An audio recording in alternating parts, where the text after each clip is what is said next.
Mais c'est ça, Monsieur Perrin. C'est-à-dire, dans le secteur de l'électricité au Congo, il y a une mafia et une guerre totale. Mais posez-vous la question de savoir pourquoi les factures des autorités sont maintenant sur les réseaux sociaux aujourd'hui. Pourquoi? Parce qu'actuellement, Adou Ganga et son équipe et son réseau, quelque part, se retrouvent des perdants. Ils sont affaiblis, c'est Et ça? pour éviter qu'ils soient seulement, oui, pour éviter que demain après-demain, ils soient, voilà, les mauvais devant des Congolais, mais il faut salir tout le monde. Vous comprenez? Quand on parle de la facture de Paul Obambi, Ça, 15 ans déjà, 2025, 15 ans par là. ils étaient où pour faire sortir? Ils étaient où pour faire sortir? C'est là. Désormais, c'est à nous de trouver les moyens de régler ce problème de l'électricité. Et l'unique moyen de régler le problème de l'électricité aujourd'hui, c'est de boycotter les factures de l'électricité. Nous devons boycotter les factures de l'électricité. Parce que c'est après ce boycott-là que tout va changer.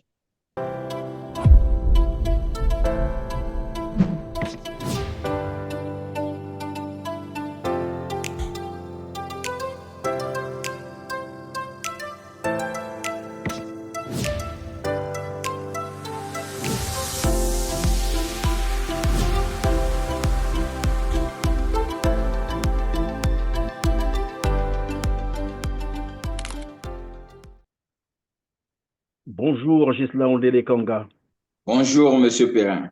Merci d'être encore avec nous sur R7 Gisela Ondele Kanga. Je rappelle à nos auditeurs, nos fidèles internautes, que vous êtes président du mouvement citoyen des consommateurs en République du Congo, MCC. Je vous reçois aujourd'hui pour aborder le scandale EKEC Gate, c'est comme ça qu'il faut peut-être l'appeler, un scandale qui a éclaté il y a quelques jours, où il ressort finalement que certains membres du gouvernement congolais, en plus d'être chèrement payés, vous le savez, qu'ils ont des gros salaires de l'ordre de 15 voire 25 millions de francs CFA mensuels non imposables. En plus, sans compter les frais généraux, ils bénéficient donc de la gratuité du carburant, téléphone, Internet, mais aussi la consommation domestique de l'électricité. Mais curieusement, on apprend finalement qu'ils frauderaient sur certaines factures électriques, notamment la consommation de leur cabinet, parfois donc coupables de trafic d'influence. Paul Obambi. Quand j'ai prononcé ce nom, les Congolais se retrouvent un des sulfureux hommes d'affaires congolais, gestionnaire de la tour Nabemba qui abrite les cabinets ministériels, accumule à la date d'aujourd'hui des impayés de l'ordre d'1,7 milliard de francs CFA, je répète, 1,7 milliard de francs CFA de consommation électrique impayés, comptons pour près de 15 ans de consommation électrique impayée. Votre commentaire? Alors, merci encore de me redonner la parole, Monsieur Perrin, et merci à tous les internautes et surtout, je dirais, fidèles à votre chaîne. Alors, mais moi, je pense que ceux qui sont en train de nous suivre depuis très longtemps savent qu'on en a déjà parlé. OK? On était des prophètes à travers votre chaîne de télévision d'annoncer cela. OK? En 2024, nous avons lancé les enquêtes et toutes ces enquêtes qui ont été menées par le MCC, mais M. Perrin, cela avait démontré que le plus grand consommateur de l'électricité en République du Congo, c'est l'État congolais. Et quand on parle de l'État, on parle des institutions et des autorités. On avait démontré cela. Donc, nous ne sommes pas surpris de voir les factures de ces gens sortir parce qu'on savait déjà que ces gens-là ne payent pas l'eau et l'électricité depuis très longtemps. Donc, les commentaires, c'est que nous sommes contents parce qu'il y a une année de cela, quand nous en parlait, certains pensaient que nous étions des aigris, nous étions contre ces autorités, et voilà. Mais aujourd'hui, les Congolais ont des preuves pour comprendre que notre combat était juste et loyal. Voilà, donc c'est tout Oui, ce mais que je peux revenons avoir pour vous le le moment dites, comme Ghislain commentaire. Ondélé. Oui, Ghislain Ondélé Kanga. On pouvait comprendre, parce que bon, il y a, je ne sais pas, et puis on reviendra là-dessus, un décret qui exempterait les membres du gouvernement de tout ce qui est charge, je crois le courant électrique, téléphone, carburant et autres. Mais ça, c'est la consommation privée. apprendre que même la consommation électrique de leur cabinet ne paye pas, et ça devient un problème. Oui, mais le problème, c'est que faut pas les retirer dans. Non, n'essaye pas de les couvrir dans ce sens, Monsieur Perret. Quand vous prenez même le décret, les décrets qui donnait comme un privilège aux autorités congolaises de ne pas payer l'eau et l'électricité, c'était un décret qui a été pris en 1999 sous la transition. Non, mais Monsieur Perret, la transition était finie. Cette transition, est-ce que le Congo jusqu'à aujourd'hui, est-ce que les autorités congolaises, ce sont les autorités sous la transition? Non. OK, Monsieur Perret. Évidemment, Donc, comme vous ces le dites là, décrets-là la de 2000 transition, a évidemment, existé. la transition, c'est entre, je crois, 1980, bon, disons, 18 à 2000, 97 voilà, 2000, à 2000. Voilà. 97 à 2000. Parce qu'en 2002, nous avons eu des élections. D'abord, en 2000, nous avons eu une nouvelle constitution. tout à fait. Donc, dans la logique, si on avait des autorités euh, normales, ces décrets devaient d'abord être abrogés, peut-être pour donner naissance à un autre décret. Mais le fait de garder ces décrets démontre un peu le désordre qui se passe au sommet de l'État. Maintenant, jusqu'aujourd'hui, M. Perrin, vous avez vu, mais là, c'est encore peu. Nous demandons aux agents de ECAREC qui aujourd'hui ont décidé, ont compris qu'ils doivent faire sortir ces factures. Mais vous allez comprendre que même, il y a même des enfants de ces gens qui ne payent pas l'eau et l'électricité. Et vous allez comprendre que y a, ces gens-là, chacun a plus de 5 à 6 maisons qui ne payent pas l'eau et l'électricité. Là, c'est encore Pardon, rien. Là, c'est lorsque quelques vous, ministres qu'on a cités. oui, Gisela Ondele-Konga, quand vous dites il y a même les enfants de ces gouvernants, il faut peut-être les appeler comme ça, qui ne payent pas l'électricité. C'est des enfants qui vivent chez leurs parents, des ministres, ou qui ont des familles ailleurs, qui ont fait des familles, j'allais dire. Mais vous savez, la majorité des autorités congolaises aujourd'hui, des ministres et autres, c'est-à-dire ils ont souvent 2, 3, 4 maisons. OK? 2, 3, 4 maisons. Donc, ici, c'est connu la parcelle du ministre. Parfois, lui-même, il ne vit pas ici, mais il vit ailleurs. Mais ceux qui sont dans cette parcelle, c'est la famille et les enfants et autres. C'est comme ça au Congo. Même les domiciles de leurs maîtresses ne payent pas l'électricité, si j'ai bien compris.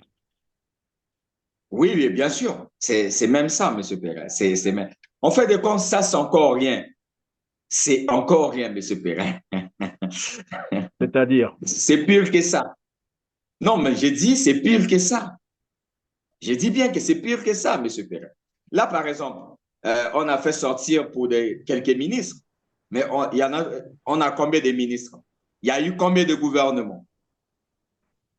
Il y a eu combien de gouvernements? Ce qu'il faut retenir, c'est que depuis 1999 jusqu'à aujourd'hui, tous ceux-là qui sont passés au gouvernement bénéficiaient des mêmes privilèges. Vous comprenez? Sans compter les généraux, les sénateurs et les députés, les directeurs généraux des entreprises. Donc, c'est le pire, M. Perrin, c'est carrément écarré, c'est guette. C'est décevant, en fait. c'est décevant, évidemment, vous avez dit c'est décevant. Nous apprenons également que le pavillon présidentiel de Ouesso, c'est ça, accumulerait lui aussi plusieurs factures d'électricité à impayées pour un montant total, montant de 2 300 000 francs CFA. Donc, bon, j'imagine un peu, là encore, c'est le pavillon Alors, mais présidentiel ce de qu'il faut Ouesso. retenir, c'est que Oui. Monsieur Perrin, ce qu'il faut retenir derrière ces factures ou à travers ces factures, c'est que ce sont des fausses factures. OK? Ce sont des factures où on ne prend pas en compte la vraie consommation.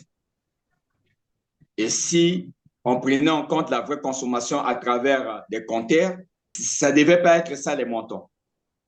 Parce que imaginez seulement un Congolais qui a une télé, et je ne sais pas, un petit congélateur, sa facture nage déjà dans les 40 à 50 000 et vous avez des ministres qui sont dans les villas et des pavillons où les factures, c'est 100 000, d'autres. J'ai vu chez Thierry Mongala, on parle même de 18 000. Donc, ça sont des fausses factures. C'est la mafia, M. Perrin. Vous vous rappelez la dernière émission qu'on avait tournée avec vous? Je vous avais dit que c'est en 2018 qu'on avait installé un réseau mafieux derrière cette société. Et tout ce que cette société faisait, c'était la mafia totale. Je ne sais pas si vous vous rappelez de cette émission qu'on avait tournée. Bien Donc, entendu. c'est cette mafia. Ce que vous voyez, ce qui est en train de sortir aujourd'hui, c'est cette mafia que nous avons dénoncée en 2018. Donc, ce qu'il faut retenir de ces montants, ce sont des faux montants, c'est au-delà de ça. Donc, si on parle de 2 millions, il faut peut-être prendre 2 millions fois 10 ou fois 15. Alors donc, ce serait beaucoup plus que ça. Et ma question ici, si les gouvernants déjà qui sont chèrement payés, je l'ai dit d'entrée de jeu, dans l'ordre de 15-25 millions de francs CFA par mois, non imposables, hein, non imposables parce qu'évidemment, ils sont payés à la main. Tout le monde le sait, arrivent à tricher, à frauder avec l'électricité, et que tout le monde le sait, sinon le gouvernement, l'État congolais le sait, on ne va pas nous dire qu'ils n'étaient pas informés, ils savent ce qui se passe. Ma question était de savoir pourquoi est-ce que le petit peuple qui est démuni de tout, privé de tout, devrait payer l'électricité. Monsieur Perret, moi je pense que à travers tout ce qui est dit actuellement, les Congolais doivent comprendre que nous l'avons déjà dit depuis très longtemps que actuellement, à la tête du Congo, nous avons des autorités qui ont déjà atteint un niveau d'animosité très élevé. C'est-à-dire, ce sont des autorités aujourd'hui qui ont vraiment un mépris total envers leur peuple et envers la population congolaise. Vous venez de soulever là un point très important. Imaginez-vous quelqu'un qui gagne 25 millions pour rien faire. Parce qu'ils sont nombreux dans ce gouvernement, qui sont ministres, qui n'ont pas de résultats depuis des années. Donc, si leur salaire, c'est 10 à 15 millions, mais ce sont des millions qu'ils gagnent pour rien faire. Et ces mêmes personnes ont des primes, des logements. Monsieur Perrin, on ne peut pas accorder à quelqu'un ou à des gens des primes de logement, mais sans que ces primes de logement puissent prendre en compte l'eau et l'électricité. Donc, vous comprenez que c'est des gens qui bénéficient même des primes de l'électricité et de l'eau. Ce sont des gens qui devaient logiquement, chaque fin de mois, chaque 2 mois, payer leurs factures de l'électricité et de l'eau. Mais malheureusement, et quand ils ne payent pas, qui paye à leur place? C'est le Congolais lambda. C'est le Congolais pauvre. Mais oui, mais même quand Donc, le Congolais, évidemment, même quand le Congolais lambda paye, malheureusement, il n'a pas d'électricité, il ne reçoit pas le produit comme il se doit, malheureusement. C'est des coupures intempestives, c'est des délestages, et c'est ce qui est devenu courant d'ailleurs. Mais on apprend dans le même temps que c'est bien le même opérateur, Paulo Bombi, qui aurait, je crois, à qui on aurait confié finalement la concession d'un barrage électrique de l'Iweso. de l'Iweso. L'Iweso. Alors, mais c'est ce que je suis en train de dire. Regarde, vous avez d'abord un Paulo Bombi qui, soi-disant, c'était un homme d'affaires qui doit pratiquement plus de 1 milliard à la Société de l'électricité. Et c'est ces mêmes Paulo Bombi à qui on confie encore la concession d'une société productrice encore de l'électricité. Vous voyez. Et c'est ça la mafia qui continue jusqu'à aujourd'hui derrière cette société, M. Perrin. Ce que vous devez savoir actuellement, c'est que l'État congolais ne gère pratiquement plus rien en termes de l'électricité. L'État a déjà donné en concession tous les barrages et les centrales qui produisent l'électricité. L'État a déjà donné en concession les sociétés qui sont censées transporter l'électricité du lieu de la production au lieu de distribution. L'État a déjà donné en concession la société qui est censée distribuer l'électricité. Et l'État a déjà donné en concession la société qui est censée commercialiser l'électricité. Donc, en gros, l'État congolais aujourd'hui voilà, est resté seulement propriétaire du patrimoine, mais le patrimoine est exploité par les sociétés privées. Oui, mais C'est ce si le qui se passe patrimoine, comme vous actuellement. le dites d'ailleurs, disons, le patrimoine, la fourniture, la distribution est gérée par des privés, pourquoi est-ce que euh, la fourniture du courant électrique pose encore problème? Ça devait s'améliorer. Alors, mais non, quand vous prenez par exemple le cas de la CAC, la CAC, c'est une société qui a été créée par l'État congolais et la société ENI. Parce que l'État congolais a 80% des actions, OK, et la société ENI a 20%. Alors, ce qui étonne un peu, c'est que la société est gérée par ENI Congo, alors que c'est l'État congolais qui a 80% des parts. Là encore, peut-être qu'il faut vérifier si réellement l'État congolais a 80% des parts. Vous voyez, maintenant, cette société CAC, quand la société produit son électricité, la société fournissait l'électricité à la société ECARC. Donc, disons Adou. Et Adou, après avoir vendu l'électricité, comme c'est un réseau mafieux, il connaît les chefs de la mafia qui l'ont mis là, et donc partageait. Et ce qui fait de telle sorte qu'aujourd'hui, la société ECARC doit à la société CAC qui produit de l'électricité. Vous voyez, là, on vient de confier Mukukulu à une société chinoise. On vient de confier aussi le barrage de Djoué, je pense que aussi à une société chinoise. Et Liweso à Paul Obombi. Imbulu aussi à une autre société. Je pense que ça doit aussi être chinoise. Donc, voilà un peu. Les concessions, c'est depuis 2024 à aujourd'hui que vous allez constater ce monsieur-là, Émile Rousseau, en train de signer un peu les concessions. Mais M. Perrin, il y a encore un autre problème. Derrière les concessions qui sont en train d'être signées. Parce que depuis 2018, il existe un problème qui n'a jamais été réglé. On avait dissous la société SNE, mais on n'avait jamais liquidé le patrimoine de la société SNE. OK? Mais aujourd'hui, avec ces patrimoines non liquidés, et l'État est en train de donner les concessions à des sociétés privées. Là encore, si vous vérifiez, il y a une mafia totale. Même en termes de concessions, il y a encore une mafia totale qui est là. Alors donc, ne pensez pas, c'est pas des Congolais, je pense qu'on ne doit pas faire la fête en termes des En privés fait, qui gèrent si actuellement. j'ai Les bien Congolais, compris, en termes de... si j'ai bien compris toutes ces concessions, en réalité, vous avez dit qu'on a fait aux entreprises chinoises, Apollo Bombi, apparemment, ce sont juste là des faire-valoir, c'est-à-dire des arbres qui cacheraient les forêts. Les vrais partenaires seraient les membres, enfin, je peux me tromper, mais après, on va le vérifier, Mais seraient bien, donc les membres du gouvernement ou alors, comme on les appelle, les dignitaires du pouvoir. mais bien sûr, M. Perrin. En 2018, ceux qui ont créé la société Ecarete, mais c'était des individus. OK?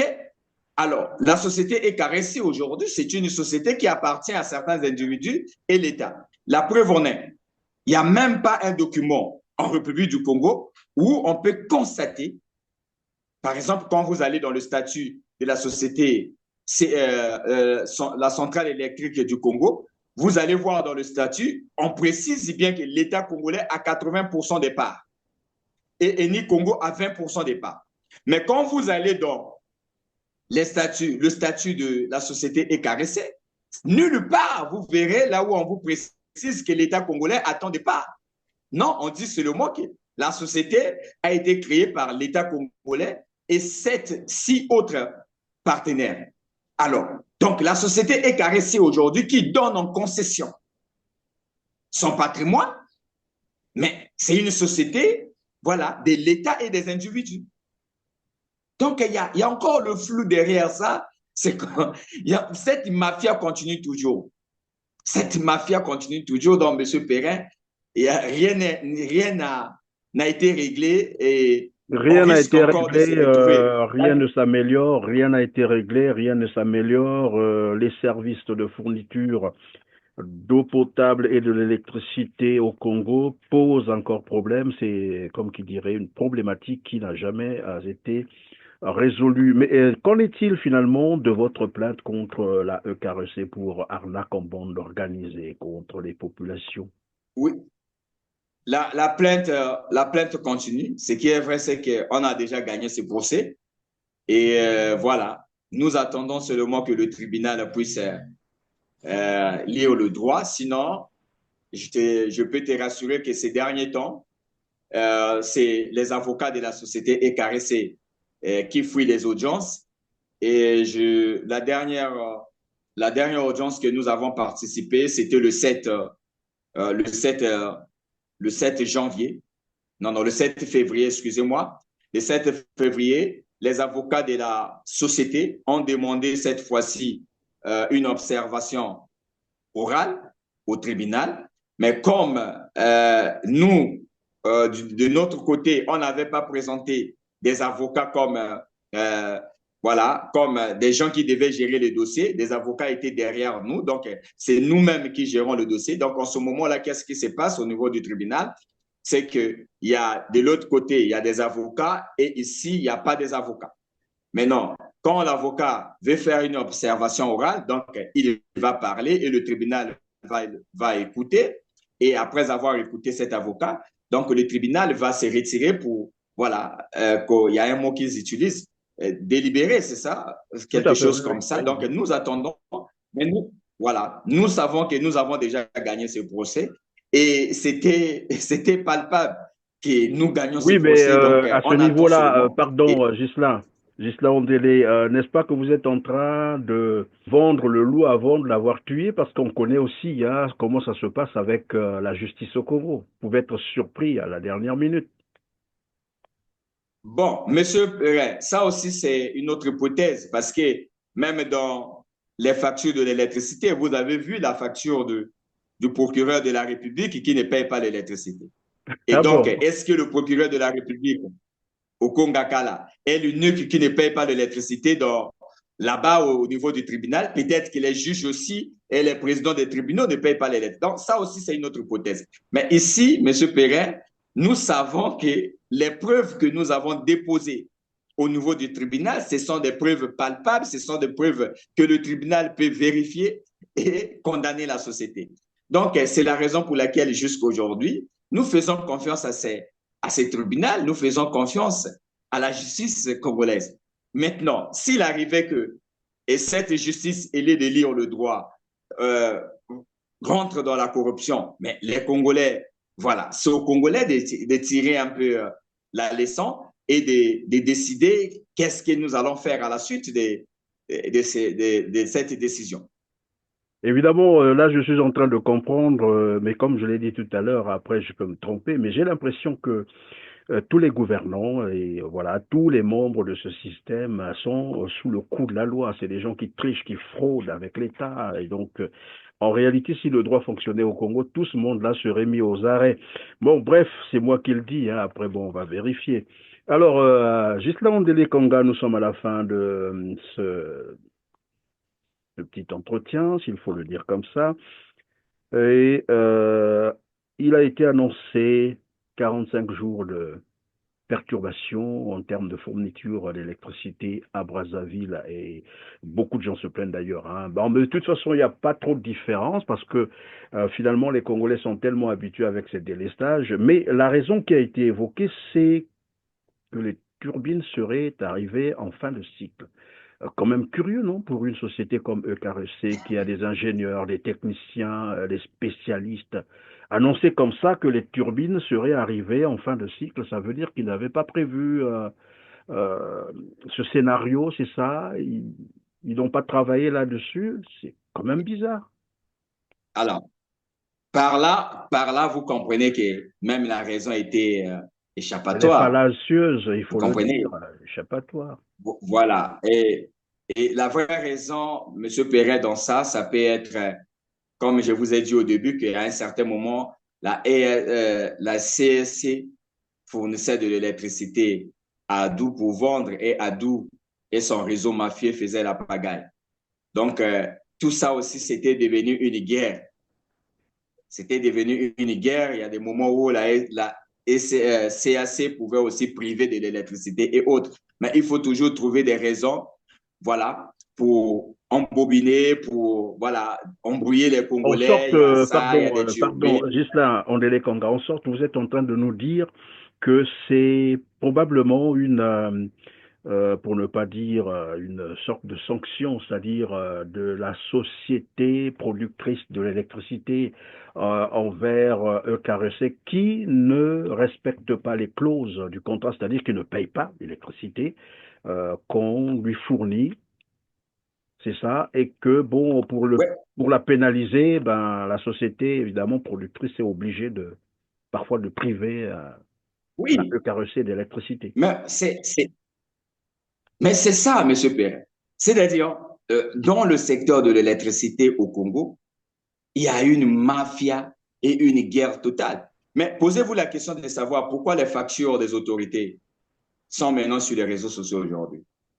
Pourquoi? Parce qu'actuellement, Adou Ganga et son équipe et son réseau, quelque part, se retrouvent des perdants. Ils sont affaiblis, c'est Et ça? pour éviter qu'ils soient seulement, oui, pour éviter que demain après-demain, ils soient, voilà, les mauvais devant des Congolais, mais il faut salir tout le monde. Vous comprenez? Quand on parle de la facture de Paul Obambi, Ça, 15 ans déjà, 2025, 15 ans par là. ils étaient où pour faire sortir? Ils étaient où pour faire sortir? C'est là. Et donc, ce qui se passe aujourd'hui, comme c'est la mafia, et à chaque fois qu'un groupe, un gang des mafieux se retrouve comme des perdants, et qu'est-ce qu'il faut faire? Il faut salir, il faut exposer les autres. Parce que ce que les gens doivent retenir, c'est que après la concession de tout pratiquement, Adou Ganga devient rien. Le tout-puissant DG devient rien. Bientôt, il aura peut-être sous lui 20, 10, 15 personnes qui vont travailler sur lui. Alors, donc, son équipe et les gens qui étaient tout autour de lui et les petits mafieux et autres qui étaient tout autour de lui ne peuvent pas aller comme ça. Il faut s'aller. OK? Pour que demain après-demain, que voilà, tout le monde soit responsable dans ce qui s'est passé et dans ce qui se passe. Donc, voilà un peu Donc voilà un peu la c'est à l'image, situation. c'est à l'image d'un couple où bon voilà, monsieur ne veut plus de madame, madame sort tous les secrets de la maison et puis voilà. Bon enfin c'est juste une image, hein, ce n'est pas pour autant dire que toutes les femmes sont comme ça. Bon bah, écoutez, c'est une image que j'ai prise. Alors pour terminer, c'est la toute dernière question. Alors vous avez aussi annoncé une campagne de boycott des factures d'électricité et de l'eau. Mais, Monsieur N'est-ce pas Perrin, l'occasion de passer à l'acte parce que là, on apprend finalement que les dignitaires de ce système, disons, voilà, les gouvernants ne payent pas l'électricité, ne payent pas l'eau. Pourquoi est-ce que euh, les populations, les Congolais devraient payer? Pourquoi? C'est maintenant l'occasion. ouais, mais Monsieur Perrin, ouais, voilà les Congolais qui cherchaient des preuves pour boycotter. Mais nous avons désormais les preuves palpables. OK? Oui. Si les autorités congolaises qui sont riches, qui ont des moyens, ne payent pas l'électricité, pourquoi nous, qui n'avons pas de moyens, nous devons continuer à payer l'électricité? Et autre chose que je peux dire, en profiter de dire aux Congolais, c'est que peu importe les concessions qu'on a eu à faire, vous devez savoir que leurs intérêts personnels seront toujours protégés. OK? Les intérêts personnels de ces autorités seront toujours protégés. Et donc, désormais, c'est à nous de trouver les moyens de régler ce problème de l'électricité. Et l'unique moyen de régler le problème de l'électricité aujourd'hui, c'est de boycotter les factures de l'électricité. Nous devons boycotter les factures de l'électricité. Parce que c'est après ce boycott-là que tout va changer. Mais tant que nous n'allons pas prendre le courage de boycotter les factures de l'électricité, croyez-moi, ces changements qu'ils appellent des réformes ne vont rien apporter parce que c'est eux qui négocient avec ces concessionnaires et c'est eux qui mettent en premier. C'est-à-dire, s'il y a des intérêts que les concessionnaires doivent protéger en premier, ce sont leurs intérêts. Donc, voilà un peu le message que j'avais à donner aux Congolais. le temps est venu de s'organiser et de boycotter les factures de l'électricité. C'est comme j'ai l'habitude de le dire, l'eau et l'électricité au Congo ne sont pas des cas sociaux. Nous payons ça avec notre argent. Donc, c'est comme un produit que nous payons au marché. Et quand nous constatons que le produit a un problème, et qu'est-ce que nous faisons? Voilà, nous demandons le remboursement et nous laissons le produit. C'est la même chose avec l'électricité.